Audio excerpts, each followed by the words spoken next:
د پاکستان د قدرتي اپتونو سره د انتظام ادارې NDMA او د قومي ایمرجنسي عملیاتو مرکز NEOC لوینا سره سم د روان کال د جون د میاشتې 28 نیټې نه تر نن ورځې پورې د ملک په بېلابېلو برخو کې د بارانونو، سیلابونو او ګټو ښویېدو له امله تر 50 نه زیاتو کسان خپل ژوند د لاسه ورکړی دی. په خیبر پښتونخوا کې 21 کسان مړه شوي چې پکې د سیاحت لپاره سوات ته تللې یو کورنۍ هم شامله ده.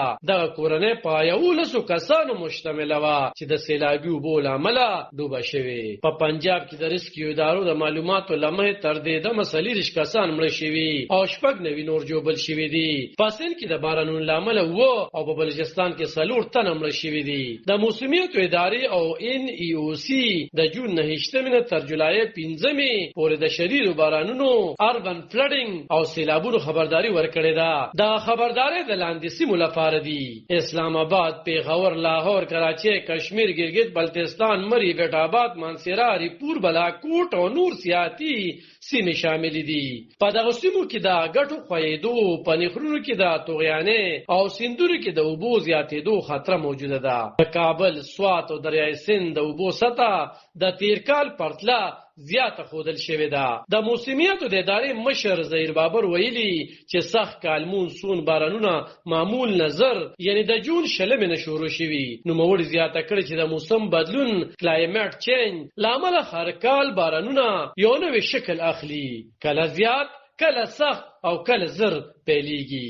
ډاکټر ریاض د موسمیاتو د ادارې پخوانی مشر دی وایي چې د شمالي سیمو وورې د سختې ګرمۍ له امله زر ویلې کېږي. له همدغې امله د سیندونو او نالو بغیر د باران باوجود هم کچه لوړه شوې. په دې کې سیلانیانو ته د سفر نه وړاندې هم څه ضروري هدایت ورکړل شوي چې د سفر نه مخکې د موسم حال ضرور وګورئ. کو خطر موجود وي یا وارننګ ورکړل شوي وي، سمدستي سیمه پرېږدئ. د ګټو ښویېدو یا سیلابي سیمو ته مزه او د موسم حالاتو لپاره د باوري انټرنیټي سرچینو لکه PDMA یا NDMA نه استفاده وکړئ. د موسمي تغیر له امله بارانونه، ګرمي، سیلابونه او طوفانونه نور هم خطرناک شوي دي. خو که احتیاط وکړئ شي، معلومات ولرو او له خبردارونه ګټه واخلو، نو هم سیاحت روان پاتې کېدی شي، هم ژوند ژغورلی کېدی شي.